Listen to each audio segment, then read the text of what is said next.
we're live. Uhuru, correct. Uhuru! Uhuru means welcome in Swahili. I am your host today, Comrade 4 Feet Alkebulan, and I would love to tell you that today is amazing day for the Uhuru movement. Uhuru! Uhuru! The international people, the International People Democratic Uhuru Movement is a mass organization founded in 1991 by the African People's Socialist Party as part of the strategy to bring African working class people into the political life. That means that we pick you, whoever you are, and we meet you on the level in which you stand to bring you political education so you can brighten your life and become a machine to help fight colonialism. Uhuru! Uhuru! The Sunday Mass meetings that we have here is a part of the process to local African people coming together to discuss issues that are critical to Black people around the world and the communities we live in. In addition, it is an original opportunity for InPDUM to get organized and to do revolutionary work. Our community rallies are held every Sunday from 3 to 5 p.m. You can also view them on the Burning Spear News YouTube channel and Facebook. Please make sure that you share and like while online and let us know your viewing location. Today's rally theme is They say cut back, you say fight back. they say cut back, we say fight back.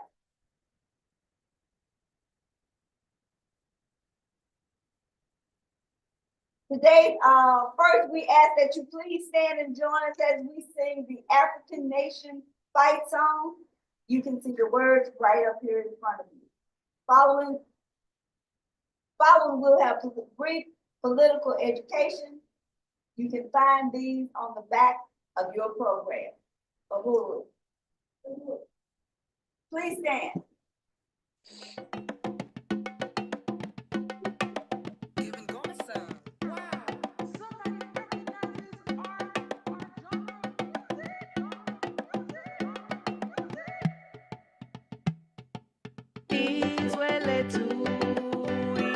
Africa, we are winning.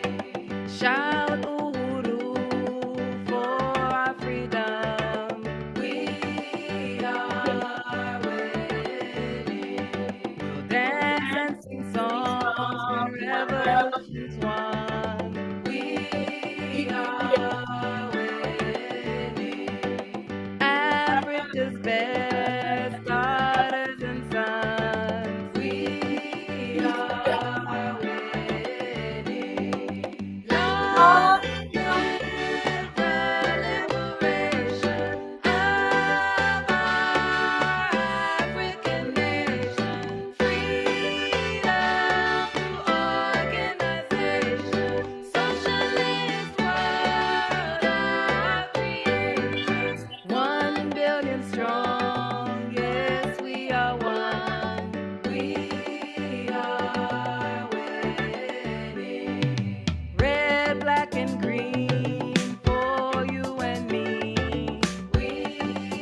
Fight like Fannie Lou and Malcolm too. We are winning. Remember our struggle, always be true. We are winning. From Harlem to Brazil to Azania. We are winning. We fight and live for free Africa. We are winning. Long live the liberation of our African nation. Freedom to organization. Socialist world our creation. 1 billion strong. Yes, we are one. We are winning. Patrice Lumumba's life won't be in vain. We are winning. Keep up the work in Marcus Garvey's name. We are winning. Independent and free is what we will be. We are winning. Africa will bask in our victory. We are winning. Long live the liberation of our African nation. Freedom to organization. Socialist world our creation. 1 billion strong. Yes, we are one. We are winning. We are winning. We are winning. Uhuru, Uhuru! we are winning. Uhuru! Our political education today from the number 3 from the 14-point platform of APSP, what we want and what we believe. We believe that such taxation is illegitimate and Black people have no real or meaningful authority within the U.S. government, and that U.S. taxation of African people is therefore taxation without representation. We believe that in the absence of such real and meaningful authority, we have nothing to say about how much money are used, and that therefore the taxes taken from Black people are often used against us and other oppressed and exploited people within the U.S. and around the world. Uhuru, we believe that the taxes extracted from African people are built and prisoned to suffer us, to stuff us in and hire more police to kill us within criminal, as it is to use these taxes to hire soldiers to initiate and plunder peoples oppressed by the same system internationally.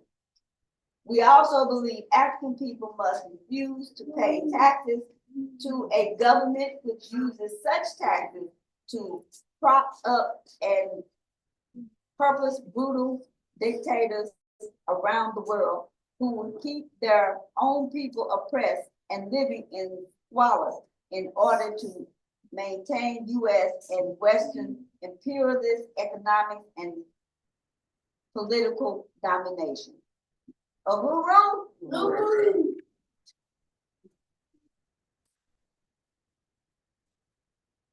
We want to an end to all local, states, federal, and other taxation of Black people by the U.S. government and any of its agencies. Uhuru. Read the whole thing over. Read it over. Because that's the first, number 3 says what we want an end to all local, state, federal, and other taxation of Black people. We want an end to all local, state, federal, and other taxation of Black people by the U.S. government and any other its agencies. We believe that such taxation is illegal. Is illegitimate. We believe that such taxation is illegitimate, that Black people have no real or meaningful authority within the U.S. government, and that the U.S. taxation of African people is therefore taxation without representation. We believe that it is absence of such real or meaningful authority. We have nothing to say about how much tax monies are used, that therefore the taxation given from Black people are often used against us and other oppressed and exploited people within the U.S. and around the world. I read that. Right. We believe that the use of taxes extracted from the African population to build more prison, to stuff us in, and to hire police to kill us with its criminal, as is the use of these taxes to hire soldiers to intimidate and plunder people oppressed by this same system internationally.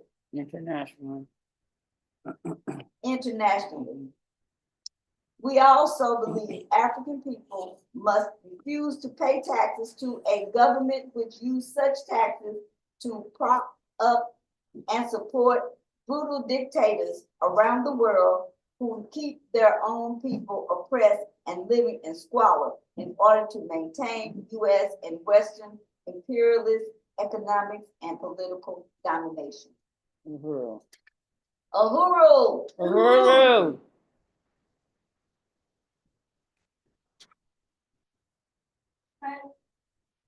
Okay, Coach. No, now we have some questions. We You have wanna some get- questions. Yeah.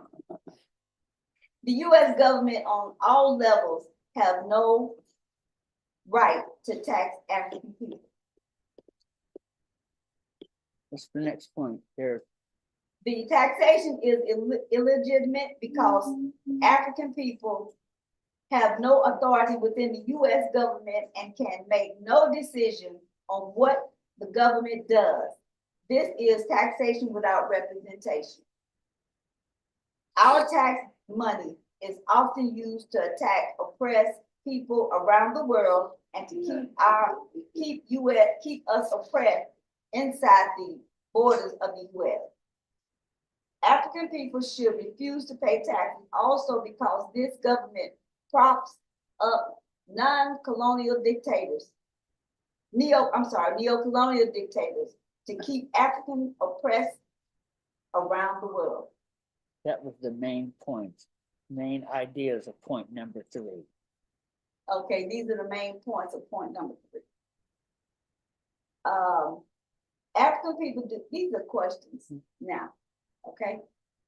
African people do not owe taxes to the U.S. government for 3 reasons. 1, we don't make enough money to pay taxes. Question, that's the first, this is the answer. We don't like the IRS. It's taxation without representation, and we are tax exempt. What is the correct answer?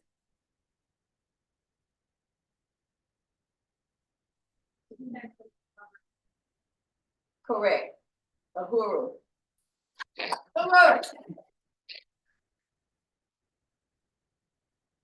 Next question. What do not support, we don't support what the US government does without taxes, with our taxes inside this country, such as one, the government uses our taxes to build prisons to stuff us in. B, hire more police to kill us with. C, prop up dictators to oppress people around the world. D, all of the above. Uhuru. The third question is, we believe African people should A, pay taxes on a regular basis, support the Internal Revenue Service, C, pay taxes but not Social Security, D, none of the above. None of the above. Uhuru. Thank you for participating in the political education and finding the main point of point 3. Now, Discussions. is there anyone that would like to add to this discussion or have questions? Everybody got this? Are you taxpayers? Okay, then we're gonna let that simmer on your head for a bit. And if you want to know more about the points in 14-point platform the 14-point platform, of the African People's Social Party. oh, it's right there. If you want to know more, Go to apspuhuru.org. there you go. All right, no questions, huh? Okay. We'll move on. Go to apspuhuru.org. All right? You will find a bunch of stuff that really will open your minds and open your life. Okay, next. Oh, it's culture. And that is me.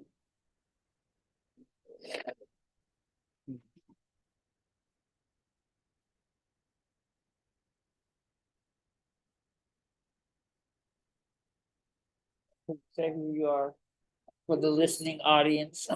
Okay. I'm just trying to get it to turn to the side so I can read this poem. Okay, this is Sophie. I am your culture for today.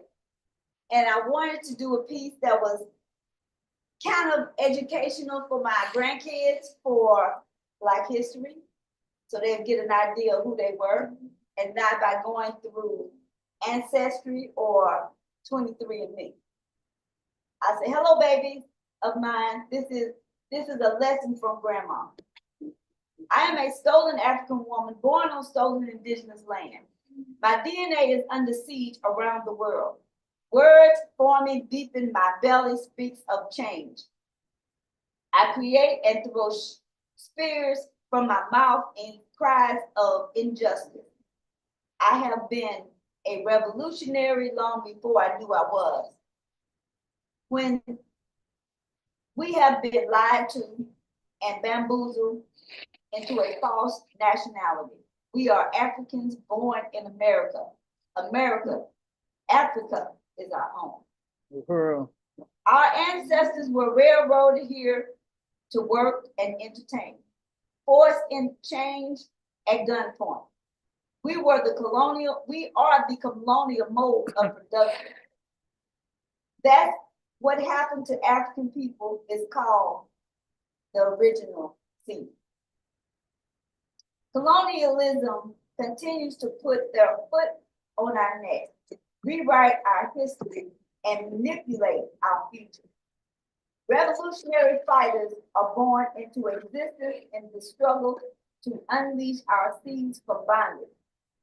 All melanated people are colonialized and suffer everywhere they exist. Our strength is found on the backs of all our ancestors and freedom fighters that were attacked in Africa, their homes destroyed, and families killed and stolen. We deal with these same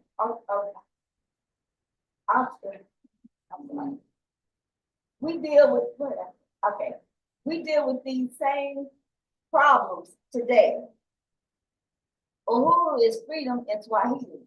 Uhuru is the meaning of life to humanity. African liberation is world liberation. The revolution will come by any means necessary. Just remember, I'm a stolen African woman born on stolen indigenous land, and my DNA is still under siege after 600 years. We will fight until Uhuru is won. Love, your grandma. Uhuru. All right, thank you. Now I want to introduce our keynote speaker for today, our own one and only comrade, Michael Maximella Odom, the president of International People Democratic Uhuru Movement. Uhuru Maximella. Uhuru. Uhuru. Can y'all hear me? Yes. Yes. All right, Uhuru. So I appreciate being a part of this Sunday rally, especially this important theme today. They say cutback, we say payback, as well as the subtitle around the black tax. All of them really relates together because so that's why I really unite with the way in which we had the political education as the overview today. I want to begin by saluting Chairman Omali Yeshitela, Chairman of African People's Socialist Party, leader of the Uhuru movement. I want to salute Deputy Chairman Zanae Yeshitela, who's over all the economic work of the Uhuru movement, of which this Sunday rally is an important precursor to the February 12th hearing for the Uhuru Bakery and Cafe. We know that all the victories that we've won, not just in the last 2+ years, but actually over the 50+ years of the Uhuru movement have been won through struggle, have been won through uniting ourselves and our movement with the people. And that really is what we're talking about. When we talk about Black power, the people and our ideology of African internationalism is the source of that power. And that's why, once again, I felt today is very important. If you are viewing online, you should go to blackpowerblueprint.org. You should also go to the Black Power Blueprint Instagram page and other social media to be on top of the events and to be present virtually at the hearing on the 12th. So yes, I'm really excited about this. At the 2023 InPDUM convention, it was titled "Deepening the Counteroffensive, Completing the Black Power Movement." This time, we will win. And the way through which we had defined deepening the counteroffensive was going out there, taking a mass membership campaign and drive and winning African people back into political life. That's why I actually like the study that you all just did. Because of the fact that that study is not about just, hey, me, I don't like paying taxes. Don't nobody like paying taxes. That's not the question, right? The question is one, a collective question of taxation without representation, as well as the way through which African people's resources are used to develop the white America or the white community at the expense of African people. That's what's so remarkable. Two things about the way through which the colonial capitalist attack against the African community in St. Louis has accelerated over the last few years, while at the same time the social and economic and even ideological impact that the Uhuru movement has had on the African community in North St. Louis. You know, when the Uhuru movement came, well, important thing to note that by way of the influence of the Uhuru movement, we should already suggest that the Uhuru movement had already laid a basis for itself even before 2014 when it came to find permanent home in North St. Louis. That's important to note, right? The political force that is the Uhuru movement, the 21st century Garveyism, through which we represent, uh, has had already laid its important basis here. However, when we found it, it's very clear. You know, I know when I first came to St. Louis, I think the Uhuru House had already been built, but you could still see just very the way through which, I mean, it's no lie that that a war had been waged against the African community in North St. Louis. However, on that corridor of West Florissant, through which much of our political and economic programs have developed, you can see the rapid development of the community. But this is in direct opposition to the increased attacks of the African community. You know, just one main street over on Grand. Remember, this is where during the 2021 political campaigns through which the Uhuru movement waged against neo-colonial representation in St. Louis, that the neo-colonial, but when we talk about neo-colonial, we talk about black power in white face. Sorry, white power in blackface. Um, we're talking, it was the neo-colonial representatives who had suggested that I think it was the Family Dollar. Yeah, the Family Dollar was an example of the economic development that they had brought to the African community in North St. Louis. And I was struck. Well, first off, I was always struck every time I went to that Family Dollar because it looked like an earthquake had hit the Family Dollar. And that was the example of the economic development through which they've given us.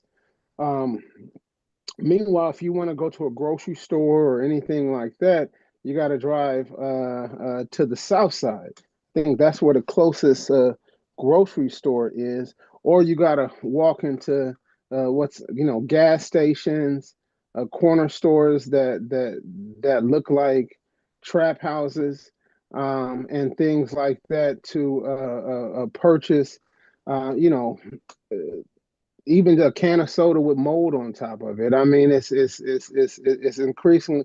But I was taken back to say that place, that Family Dollar, that supposedly was the example of economic development and jobs that they had brought, that the neo-colonial representatives had claimed they had brought to our community. That place is closed down. You go down the street and and the place where everybody buy their fish at, that entire strip mall is closed down and things like that. And increasingly, you got to go further and further south towards Delmar to find even um, things that are not even good for you to eat or something to that sense. So, so so the economic stakes, the political and economic stakes of what we're talking about today is apparent and here with us. So this idea of the black tax, as I point, is not simply about taxation, right? Instead, it's about how the colonial state sucks resources out of the African community to develop the white community. Because at the same time, as we see the assault on the African community, in multiple ways: schools closing, literally no jobs, um, uh, the way through which parasitic developers use political power to steal homes from African people on the north side. People who've owned their homes for years, for decades, are losing their homes. You can see throughout the communities on the north side to where in which entire blocks of African homes are being demolished to create condominiums for which is important. We see the mass depopulation of the African community on the north side, while Africans are increasingly pushed into predominantly white North County suburbs, and our land is being given back to the white community. To me, this all underscores the importance of InPDUM at this moment. So one of the things I want to do in today's talk then is to talk about the importance of InPDUM at this moment in relationship to today's theme and what we as InPDUM on the ground in St. Louis should be doing. First and foremost, not just on the 12th, not just on Wednesday, but um, moving forward, right?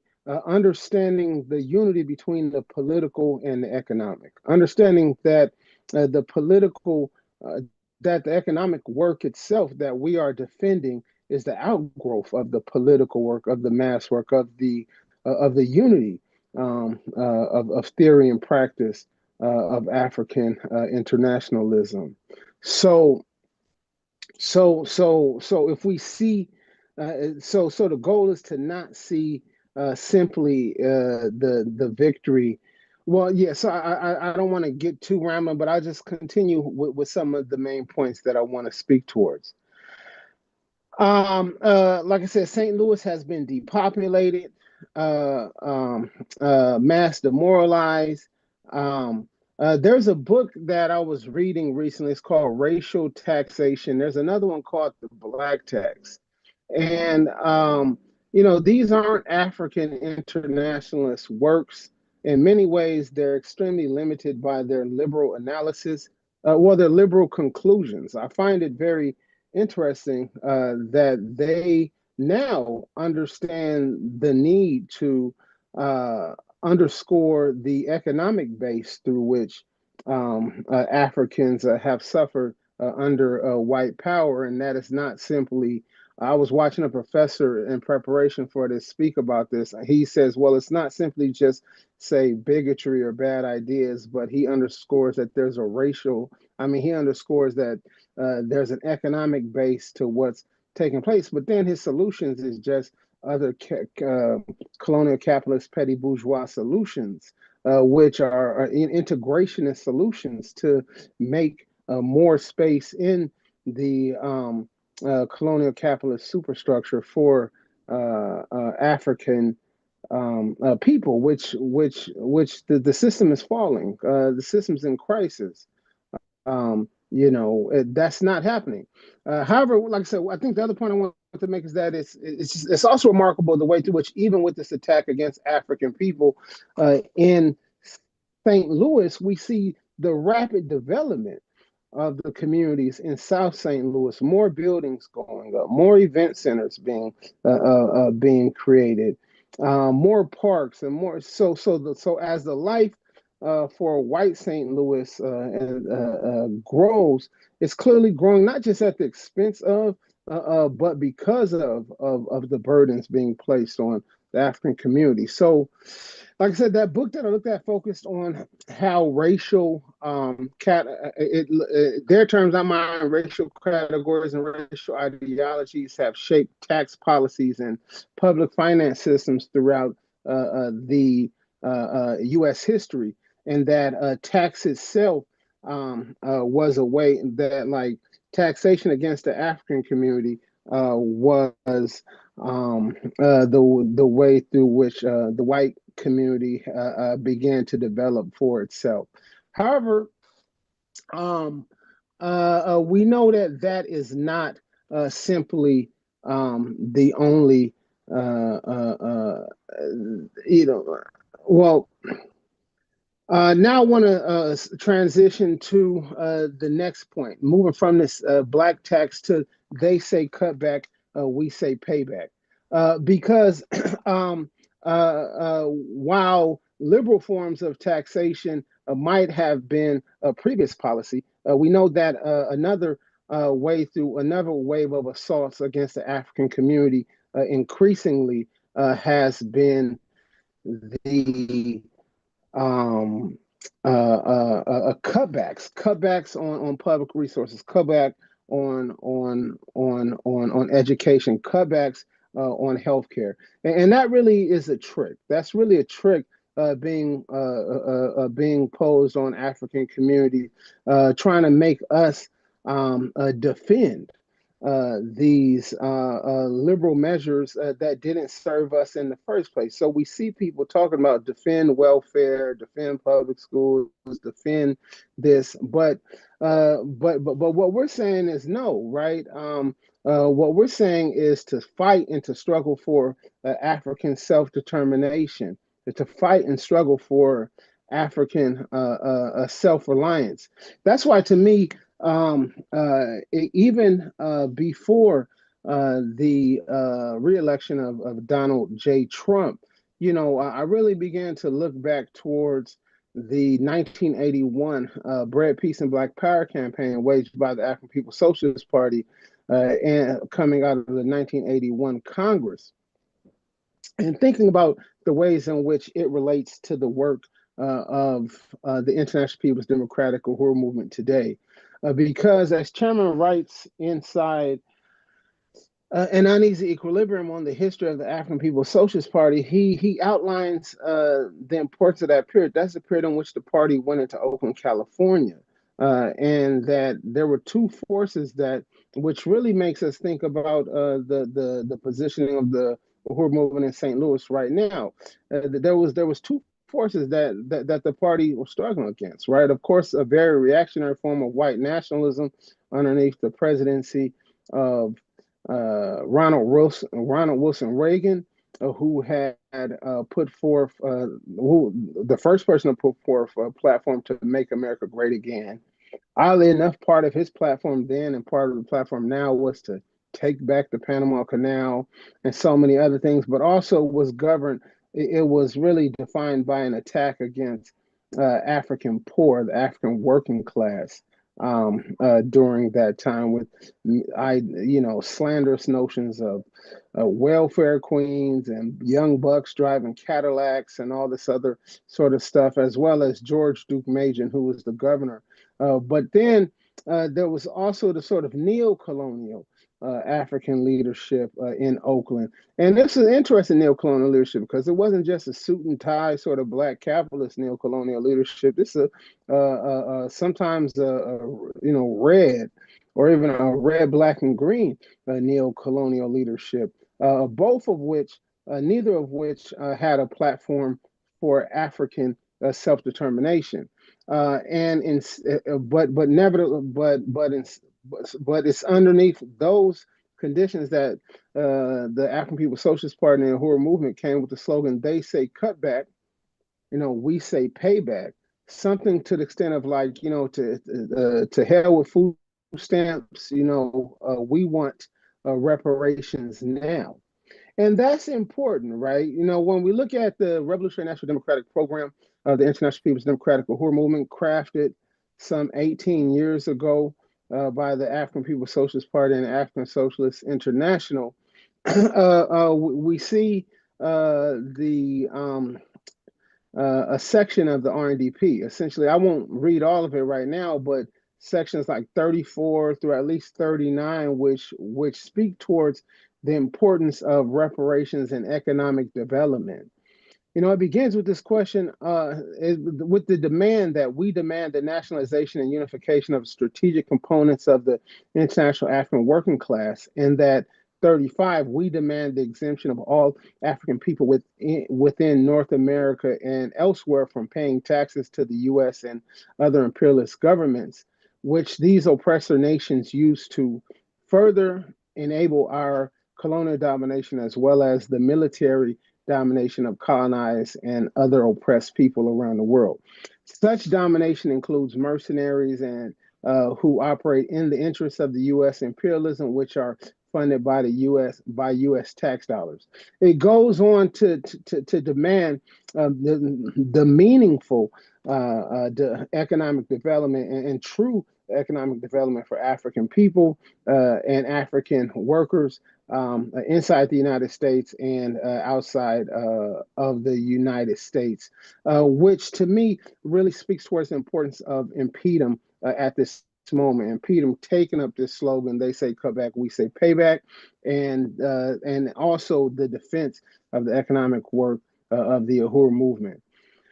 So I'll end by pointing back towards the 2022 mandates for the International People's Democratic Uhuru Movement by Chairman Omali Yeshitela in the 2022 plenary to the Seventh Congress of the African People's Socialist Party. In it, Chairman identifies that the task before us is to go beyond the limitations imposed on the African working class in terms of expectations to actually govern. Much of the African working classes, he notes, is thrust into a barely visible urban nomadic lifestyle where gentrification or population removal, um, employment uncertainty, and colonial economic relief and welfare services are strategically located to engender perennial instability, right? Which really underscores much of the um, which really serves to underscore much of the um, much of the um, confusion, the crisis, and things like that that people find themselves in currently. Chairman notes that this complicates the ability of the African working class to acquire a long view necessary for a revolutionary imagination. But that's where the International People's Democratic Uhuru Movement comes in. We're an organization who likes to meet people, who says we meet people at their political door.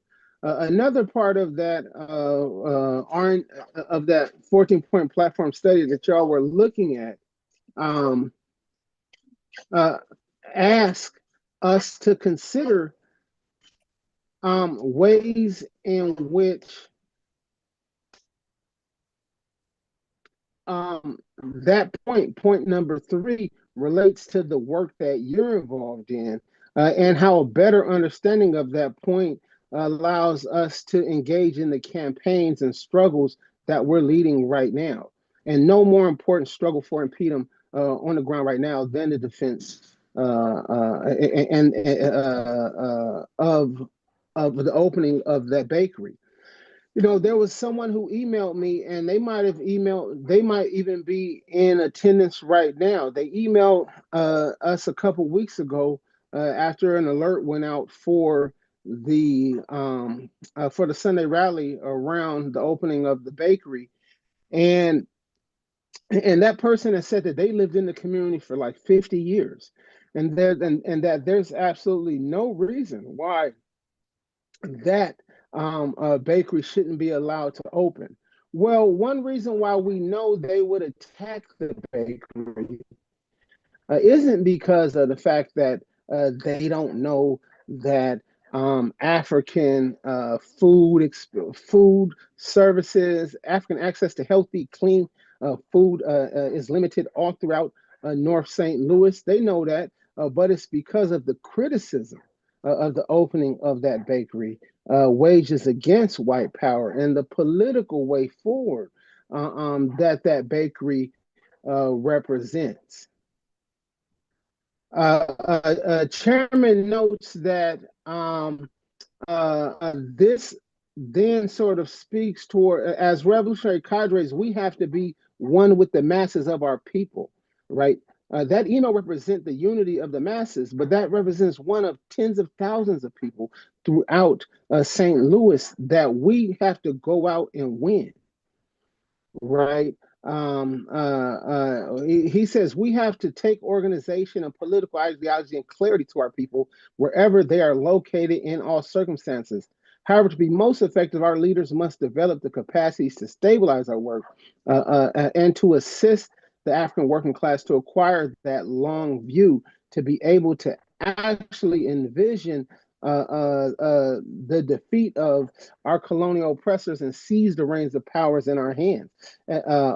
So he notes that the thing that InPDUM needs to do two things. We need to continue our membership drive and to open up, and not just one office, but multiple offices in St. Louis. And I'm telling you this, even if it's not a physical office that we're at all times, every single street corner in North St. Louis gives us the possibility of an office. In which we set up a canopy, a table, some literature, some newspapers, and continue to win the unity of the people to the Uhuru movement. So I know there's so much more that can be said, and I really hope I left some space for discussion as we move forward today. I really want to salute everyone that is in attendance there in the Quabble Hall and everyone that is watching live on social media. And to just salute the continued work of the International People's Democratic Uhuru movement over there in St. Louis. Uhuru, thank you. Uhuru! Uhuru! Payback! Payback! Uhuru! All right. Now, thank you, President Masamela Odom. We appreciate you and we are paying attention to those words. Now, before we go to our questions and answers, I would like to invite each and every one of you, if you're not a member of InPDUM, become a member. And to do so, it is quite easy. But we want to give you this chance to take a part in being in this fight back. We will, our goal today is $100. $100. You can go by, you can do cash today. Cash is always good. If you want to do a credit card, you can go to InPDUM.org/donate. If you're going to do Cash App, you can do Cash App at $InPDUM. And like I said, $100 just help keep the lights on. It help keep us getting these films when we do film series. It keeps us warm in the winter and cool in the summer. So if you do Cash App or donate by the InPDUM.org, please let us know so we can count that money and add it to our total. Now, if you would like to be a member, to be joined into this fight back, you can do it in any number of ways. We have George Jackson and Desi Wood level, which is $5 a year. That is for the unemployed. If you know someone that's incarcerated, you can also figure out a payment for them. Musa Bantu level membership is $10 annual membership fee for students and unemployed. That is for 1 year. The basic level is, this says $10, I think that expired the end of the year, but if it said up here, guess what? You can get that $10 membership today for 1 year. And you will have the same rights and responsibilities as anyone on any level, because there are several levels, but we want to just get you started, okay?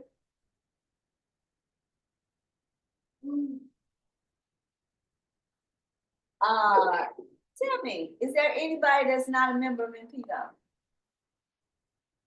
Well, you can always become a member. Okay? If you're interested, let me know, and I can direct you to the right way to go, okay? What I will do is bring back, let you know the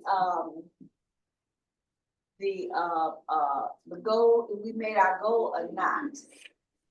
But right now, we have question and answers. Anybody with questions? Yeah.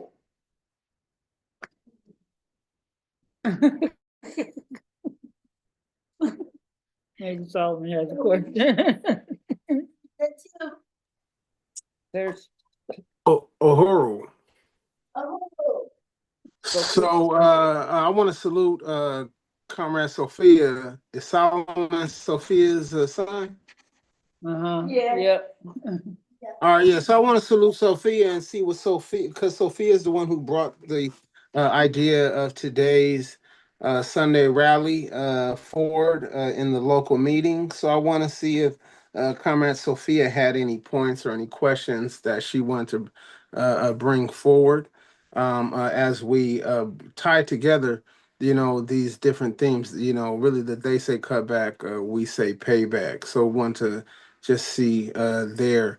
And like I said, and then to ask other people the other question, how does a deeper understanding of today's topic, like what do you take away from it? How does it relate to some of the things that you're dealing with, and sort of how might even sort of understanding this in a better way allow for you to take forward the work that you are involved in? you know um I'm of course a person who comes regularly into St. Louis, but I don't live in those conditions. I mean, I don't live in St. Louis every single day, but it is the set of conditions that we see everywhere. That underscores our colonial conditions. I mean, of the entire African community, but of course, most profoundly impacted by the African working class and African peasants all around the world. So I just really want to see, some of the responses. Also, $25. I'm going to send in $25. So if three other people could match me for $25, we'll meet our goal today. oh.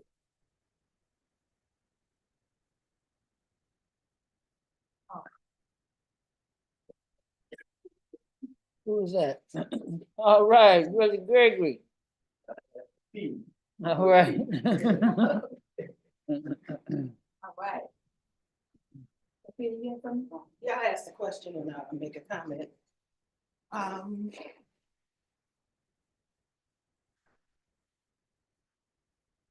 So one of the reasons that I brought up the idea of taxation is because our labor is pretty much what built this country. And then looking at African American History Month, the theme this year is related, it's around working, the fields that we work in. So you'll notice a lot of the Black History programs they'll show a lot of the gymnasts and football players and things like that. As far as employment that relates around Black people. But the other thing too is when we talk about being taxed and how that tax affects us, there's a book out that's called The Whiteness of Wealth. And the author there, she went into finance because she felt that was one area where she could just deal with numbers. And when she started doing research, she found that they collect statistical data in all other agencies, but the IRS was not collecting statistical data in the IRS.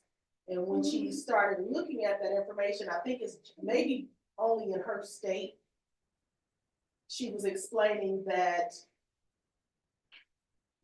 the taxes that Black people, the way that they set the tax system up, it has always negatively affected the Black family more than it did the white family, because whether it was if two households made the same amount of money, which is usually the case if there are two taxpayers in the Black family, then the taxes were higher on them, as opposed to where we had one that either did not make an income or there was a big difference in the income of the two spouses, then there was a bigger tax break for those families.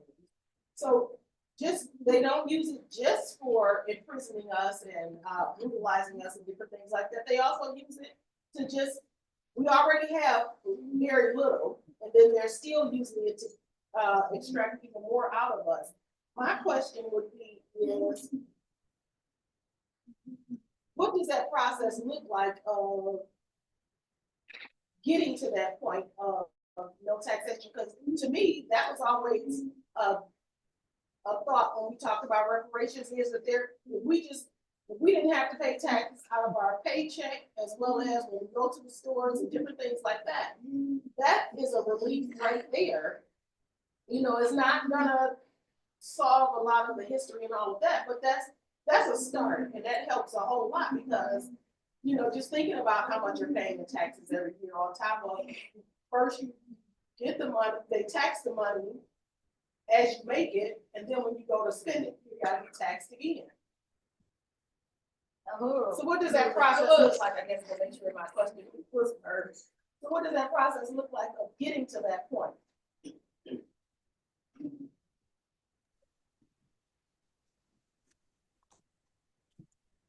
Or I mean, I think that that process looks like the building of dual and contending power. The thing about dual and contending power of the Uhuru movement and chairman, we saw chairman in 2022 um, uh, report saying that it's the InPDUM that can help to give the African working class the long view of what self-reliance, independence can look like, and bring us out of the morass of and quagmire of the colonial capitalist conditions under which we live. I think that what you're talking about and what his sister's calling the whiteness of wealth really underscores what we understand is the colonial base of the oppression of African people in the United States and through and around the world, and the way through which all white people benefit from this, not just the 1%. I say that because it's an absolute fact that African people pay more in taxes, percentage wise and altogether, than the top corporations such as Amazon, Nike, and other things like that. I think I saw some report where Amazon shucked aside paying as much as $5 billion in taxes, and that was under Joseph R. Biden. But we also know that our struggle isn't just against the quote 1% or something like that, but it's against an entire social system built on our oppression. I mean, it's a social system that allows for every day white folks to own uh, uh, fourplexes and eightplexes and duplexes throughout St. Louis, through which you pay rent to some slumlord who has a regular 9 to 5 job, but lives in one of the 90 something cities inside St. Louis County, as they make money off of you so that they can live a better life.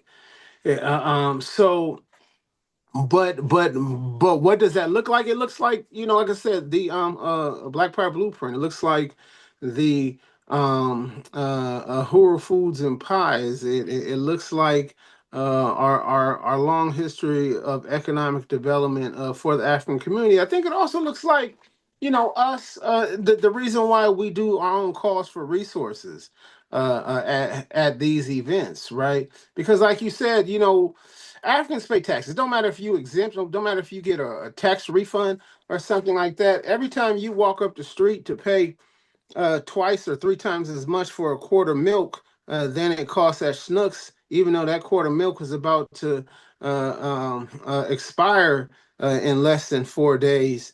Um, uh, uh, you paying 3-4 times. I mean, you paying 3-4 times the taxes that somebody on the south side of St. Louis is paying at Schnucks or whatever other grocery store for that same quart of milk. So it's in all aspects of our life. We are getting attacked. But it's up for us to understand, sort of, to intervene at that same point, and to see people and allow for people to see the true potential of the power that they can build in their own. So I think that's sort of a public campaign, right? You know, our membership drive is called "Will You Stand Up for Freedom?" and we try to take different aspects of the Revolutionary National Democratic Program out to the masses to show people what it really means practically to stand up for freedom, to have that struggle for the democratic rights in the hands of the African community. So I think that, you know, recruiting people, winning people to attend the Sunday mass community rallies that are taking place at Aquaba Hall and in InPDUM offices all around the world is also a part of what that looks like. And there's other aspects of it underneath the work of the Uhuru movement, which you know, I was thinking about this. I was thinking about the fact that the level of crisis that people find themselves in, even the crisis of identity amongst the white people, because white people have lived on the base of on the pedestal of African oppression for 600 plus years. But as Africa and Africans and other colonized people rise up, that pedestal becomes shaky, and they become um, uh, uh, uh, their own identity becomes you know, shaky and in question. But I think about the white people who have been won to African internationalism and to struggle for freedom of themselves and all humanity underneath the. Sorry, can y'all hear me still? Yes, we can. Underneath the leadership of the Uhuru movement, and you think about the lack of crisis, the hopefulness that our comrades in the solidarity movement have with the future, and to me that's just another aspect of what that looks like. But overall, I really I look at, you know, whether it be point three or of the 14-point platform or the RNDP's points on taxation, and to me it always speaks towards collective action. Collective action. You know, you can go and do like all these other, you know, you can, you know, pull a Wesley Snipes and or you know, what's her name, the Lauren Hill or something like that. And but what we calling for people to do is to collectively act against this system of colonial domination. And to me, honestly, Comrade Sophia, what you're doing right now represents an example of what we need to win people to. Good. Uhuru. Uhuru. Any more questions?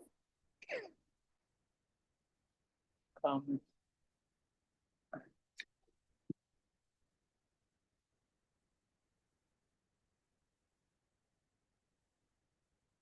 I don't really have a question, but I did want to build on what I was hearing Sister Sophia speak to, that whiteness of wealth. Um, the book that the woman wrote, I think breaks down the struggle that we're faced with at the most basic level. And that's what we as individuals first start doing and how we think. And I think that's what the woman in the whiteness of wealth was trying to address, is that our thinking process, and I think that Chairman O'Malley is speaking to that as well, is that our thinking process is flawed. And we have a system that encourages that flawed thinking. So my grandmother lived on fixed income. She was dirt poor, yet of all the folks in the family, she always had money. And it's like, how could this possibly? And I know that all of you have grandparents who, even though they speak to being broke, that's the one you went to get the loan to help you out.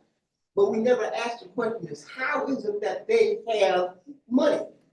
It's a thinking process that my grandmother tried to share with us. And I know your grandparents tried to share with you. And you say, oh, baby, no matter what you got to put a little bit back sometimes. Got to put a little bit back. You know, and it's like, you don't have nothing to put back. But there is something for us to put back. When I was working, we had the company would offer a 401k. And invariably, the majority of us who were poor did not participate in that.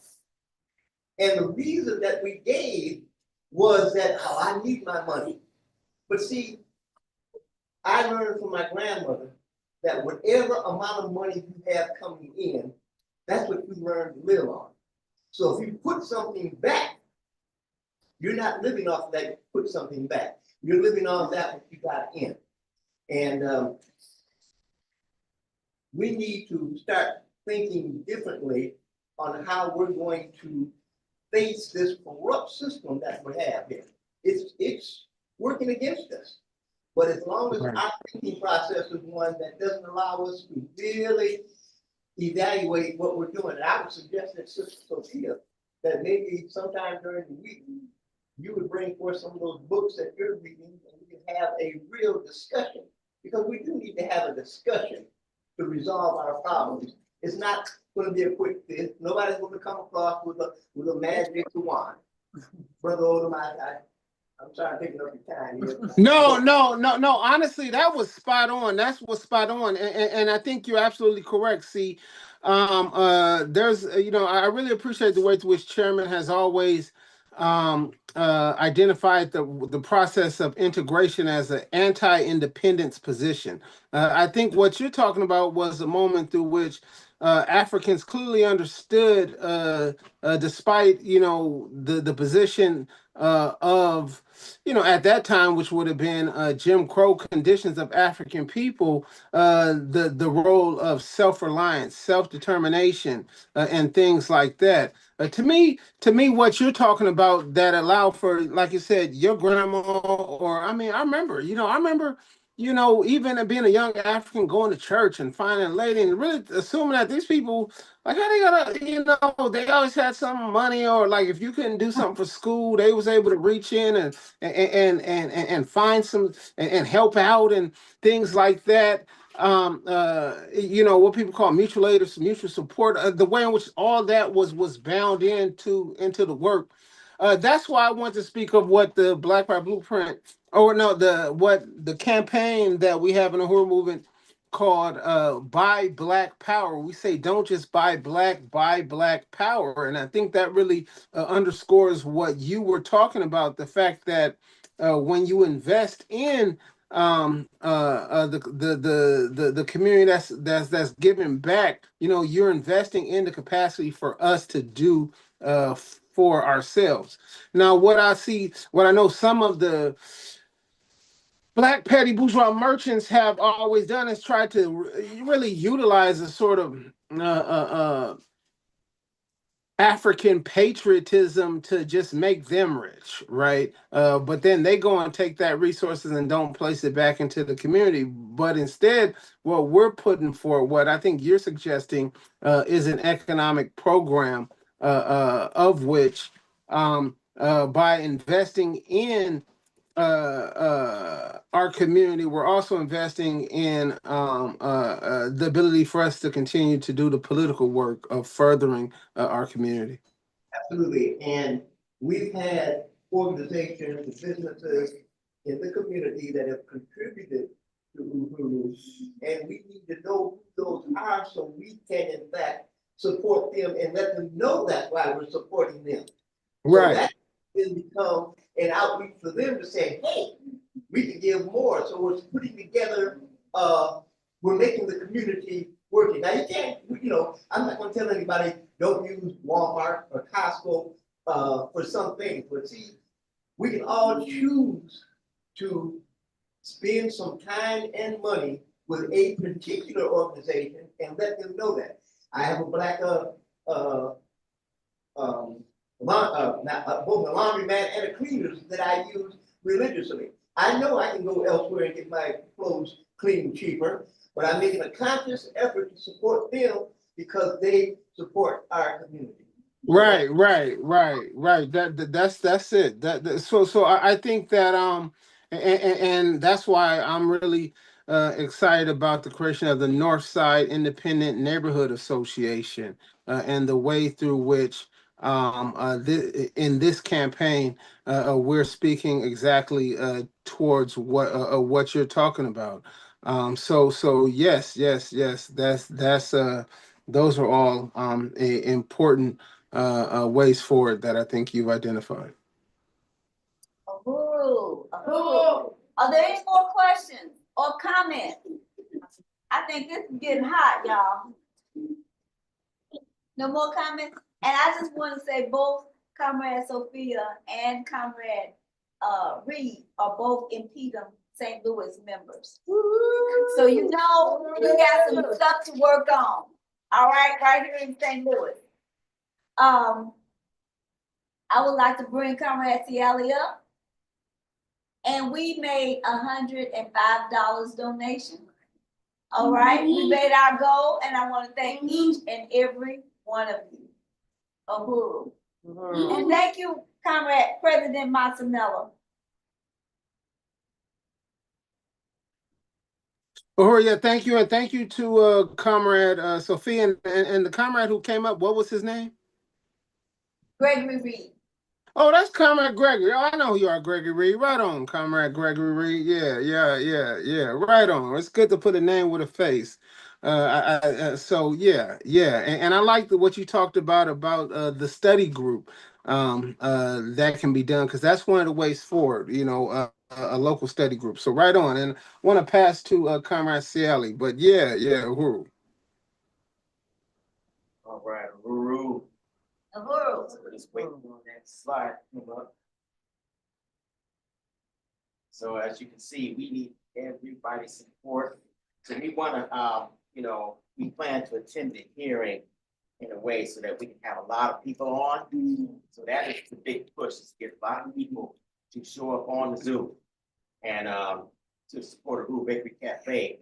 And we want to, we're going to have a list of selected speakers, but we need everybody to be on so that the city can see, the support for Uhuru Bakery Cafe. And if there's any other questions or comments or suggestions, people can go to stl@uhurufoods.org and just get a show of hands of who's going to be on.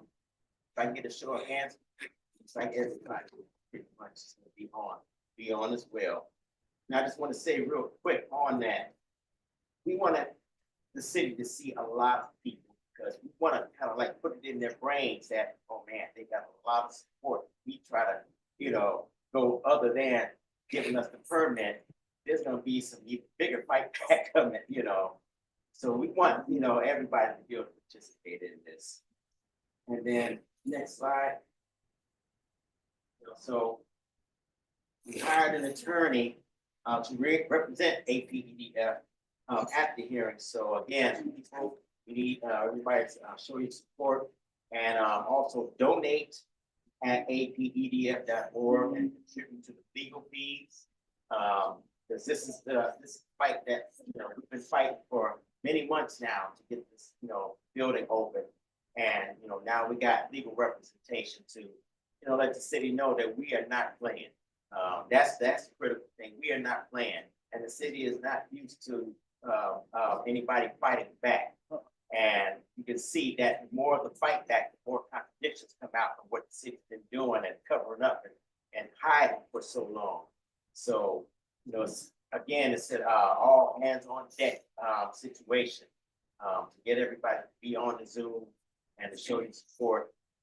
And then there's another announcement that I need to make, which is there's a local NPR show tomorrow that's going to be from 12 to 1 p.m.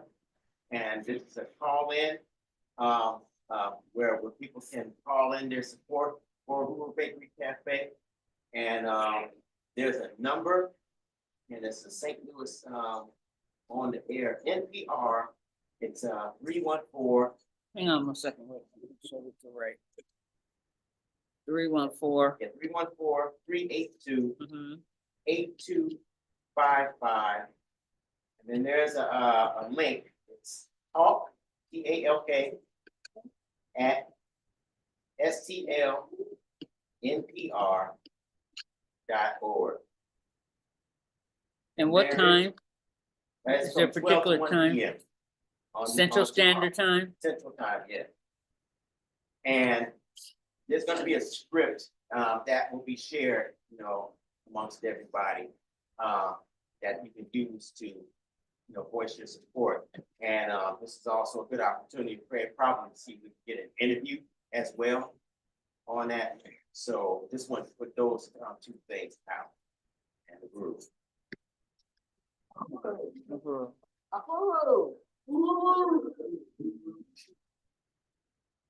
Uhuru, Comrade Ciali, I just want to advise that the Black is Back Coalition has shared this information for the call in. So my expectation, we'll be blasting it out again over the next couple of days. So you should expect people from literally all various different parts of the world to be on the Zoom call as well. And we also put out a call for people to send letters. So hopefully those have been received as well. And what I will also do is go back to the coalition with the NPR information, and we'll be encouraging people to call in from 12 to 1 Central Standard Time in support of the bakery, and InPDUM plan to make a donation to the fund. Yes. Just want to say one thing real quick too. I watched some of the emails and of letters of support that's been coming in, and I really appreciate that. So if there's any more letters of support for Uhuru Bakery Cafe, go to stl@uhurufoods.org.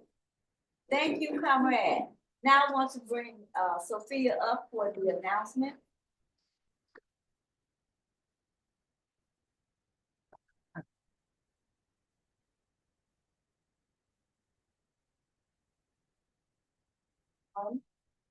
Uhuru.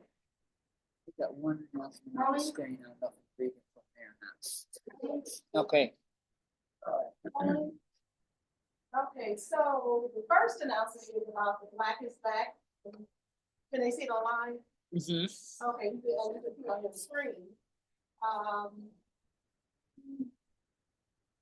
The Black is Back 9th Electoral Campaign School. They'll have ballots going out for those, not one day, not one dime. So they're pushing in support of, this is the appeal, correct?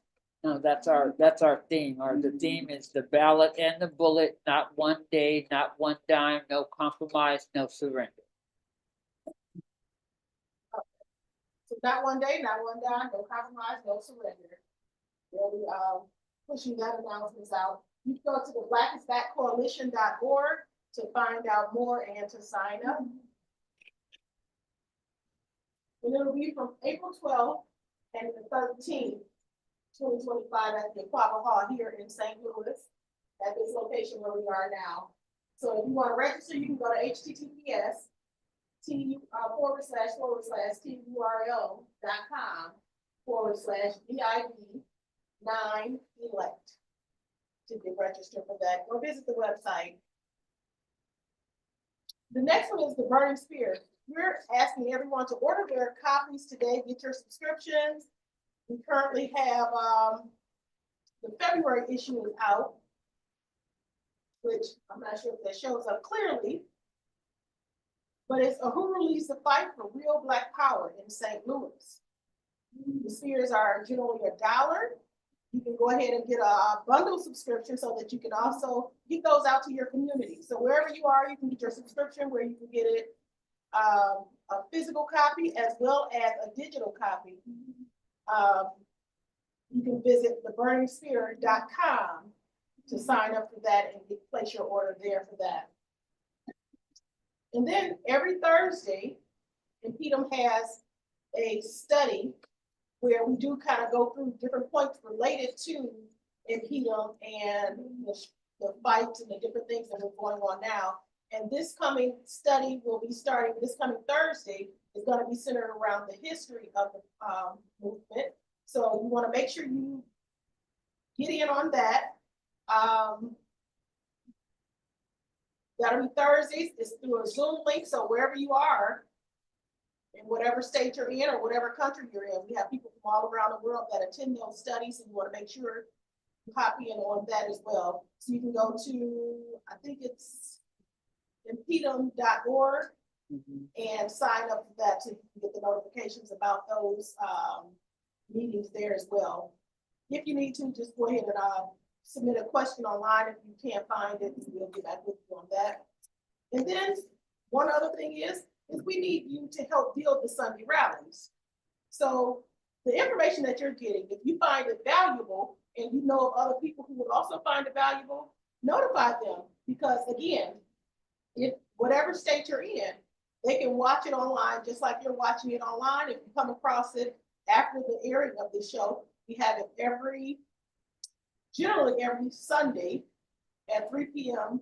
Central Time. And then if you're in St. Louis, you're welcome to have it here so that you can come fellowship with one another, get to put a face to a name, get to see people in person, kind of go over some ideas that you may have amongst the group. So if you want to join us there to help build these rallies, we need you to, so that they can grow bigger and better. We need people to join the team of outreach, a team for the security. We have food. We also need help with the audio, visual, and more. There are different things. But again, with InPDUM, as Foki is always saying, that you come as you are. Whatever skills you already have, they can be put to use. So just come on out and join the InPDUM rallies. And then most importantly, just bring yourself. And then one other announcement is, one thing that I'm currently working on is building the annual chapter, which is the African National Women's Organization here in St. Louis. So if you know of any African women that want to fellowship and come together and try to work on those women issues that women face in St. Louis, you can go to ANWOUHURU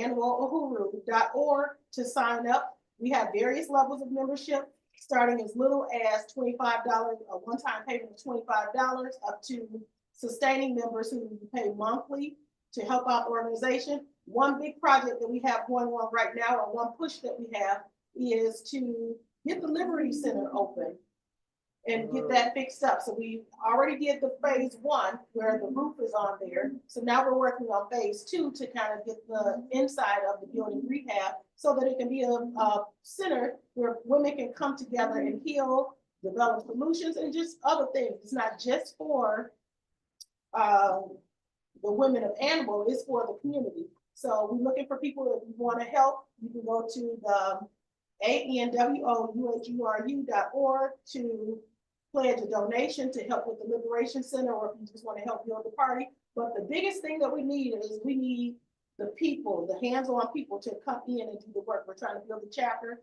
So some of the things you may have noticed that we've done is we have the markets every summer from June through October, where we give out fruits and vegetables, and we also have spaces for vendors. So if there's anybody who also has products that you want to sell, or if you want to do anything like that, we're looking for vendors as well. You can find us on Eventbrite, as well as if you want to go to the annual website that I've mentioned a couple of times. And then we also are pushing for this March 29th, we're going to have the Liberation Lives Gala, which will be here in St. Louis as well. And that'll be another fundraiser as well as a fellowship and gathering. So make sure you go online. There is early registration is going on right now, so you can get your tickets at a discount. And I'll get back with you. I'm sorry. February 10th. Okay, so you have until tomorrow to get your early registration in before the gala. But regardless of what you do, because we are looking to build funds for annual. So even if you miss out on that, just go ahead and support in any way you can. We're looking to build this chapter so that we can start addressing the issues of women. And as Brother Gregory mentioned, that was one of my goals with the organization, was to start the study group under there where we study certain books under that, only because InPDUM already has their study. I didn't want to overlap it with that, but we can work on that as well. And it won't just be a study group just for African national women or African women, but anyone who wants to join, or anyone who wants to join the studies.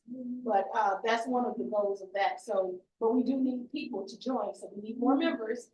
So if you're out there, come on out. And then I'm going to turn it back over to Fofi to close us out. I don't know about you, but I'm going to that gala. I got my ticket. I made my donation.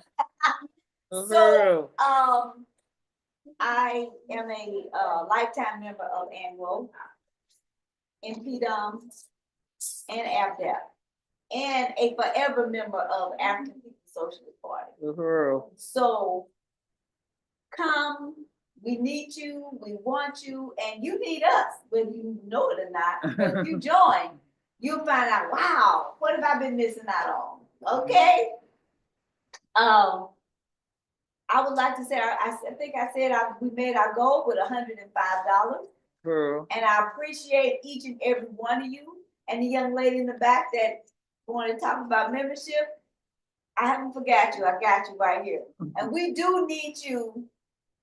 Every area of life is needed because African people are everywhere, everywhere. And we're in the same condition everywhere. We're colonialized. And it's time for us to take it back. To take back ourselves, our life, and our resources. Comrades, I want to thank each and every one of you, and those online, I want to thank you, President Matamelo, and everyone here, and everyone that's listening, watch us, donate, be a part of this movement, because you know what? We are who we are, and we know we are great. Uhuru! Uhuru. So, hey, what are y'all eating? What are y'all eating? You didn't tell us that. We have vegan chicken soup, not vegan chicken soup. We have vegan. Hey, well, that chicken might have been a vegan. Well, it's still meat. We have chicken soup. We have vegan chili, and we have some. What is it? What you got back there? Dessert. We got cornbread, cheesecake. And some bananas. We got something for everybody, okay? Uhuru Conference. Uhuru. Program is every Sunday, 3 to 5 p.m. Come and warm up one of these seats. We got one for you. Come on down. Uhuru!